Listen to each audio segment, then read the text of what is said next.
calaf iyo jacayl. Shantii galabnimo ayay si kedis ah u kulmeen Khalid iyo Hoodo, islamarkaana waxay ku kulmeen goob hoteel ah oo uu Khalid ka shaqayn jiray, wuxuuna ka ahaa mudalab. Khalid wuxuu ahaa wiil aad u wanaagsan, wuxuuna ka mid ahaa ardayda loogu jecel yahay jaamacadda. Khalid waa bulshaawi xadaari ah. Khalid waa danyar, balse kama muuqato oo qalbiga ayuu qani ka yahay. Khalid gelinka hore waxa uu tagaa jaamacadda, gelinka dambena wuxuu ka xoogsadaa hoteelka. Hooda marnaba kamay filayn inay halkan oo kale ku aragto, balse waxay u khushuucday sida uu iskugu kalsoon yahay, una ilaashanayo shaqadiisa iyo waxbarashadiisa. Inkastoo markii hore qalbiga iskala hadashay oo ay istiri Khalid muu iska kaa qariyo, Khalid wuxuu aad ugu farxay aragtida Hoodo. Waxa uuna arkayay inay tahay fursad dahabi ah, sababtoo ah weli qalbiga Khalid muu soo bandhigin ujeedadiisa uu ku doonayo Hoodo.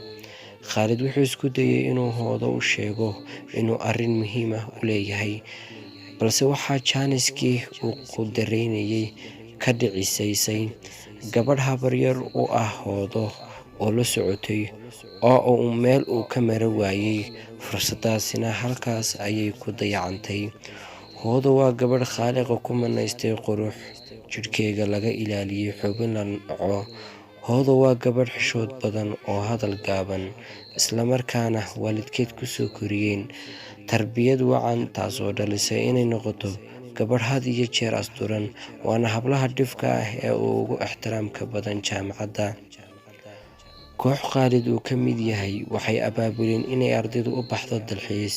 Sidaa darteed, Professor Aadan arrintaa wuu ansixiyay, waana uu ka oggolaaday dalxiiska.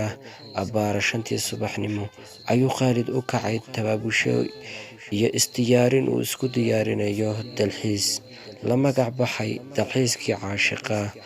Waa koox dhalinyaro ah oo isla markaana ku bahoobay jaamacad ay wada dhiganayeen, waxayna ka koobnaayeen 15 wiil iyo 10 hablood. Waa dalxiis si faraxnimo leh loo soo diyaariyey. Waxaa kooxda dalxiisayaasha hogaaminayay Professor ka mid ah macallimiinta jaamacadda. Dhammaantood kooxdani aad ayay u xiiseynayeen dalxiiskan, waxayna in badan sugayeen wakhtiga la baxayo oo ay ku beegnayd 14 bisha 6, 2010. Waana maalin Salaaso ah. Qof kasta oo ka mid ahaa dalxiisayaashu aroor horeba uu isdiyaariyey, xiisaha iyo xamaasadda ay u hayaan awgeed. Waxaana isna diyaar ahaa gaadiidka ay raaci lahaayeen oo kala ahaa bas iyo Land Cruiser. Wakhtigu waa waagu, dhulkuna aad ayuu u rooban yahay. Goobta dalxiiska loo tegayana waa dhul badanaa dadku ay dalxiis u tagaan, waxayna caan ku tahay bad, buuro, daruuro iyo dhul cagaaran oo geeda leh. Saacaddu markay maraysay 6 subaxnimo, waxa uu qof kasta heegan ku ahaa kursiga gaadhiga. Professor Aadan markuu hubsaday inay ardaydu dhan tahay ayuu fadhiistay kursigii loogu talagalay. 6 subaxnimo ayay ka ambabaxeen magaaladii ay joogeen. Dhammaan dalxiisayaashu waxay sitaan sahidoodii, aad ayay ugu faraxsan yihiin dalxiiskan. Intay jidka ku sii jireen, waxay gudaha baska ku bilaabeen hadallo kaftan ah. Dhammaan waa dhalinyaro, waxaa farxadooda u dheerayd labiska quruxda badan ee ay xidhan yihiin. Muddada 3 saacadood ah ee ay ku qaateen inay gaaraan meesha ay u socdaan.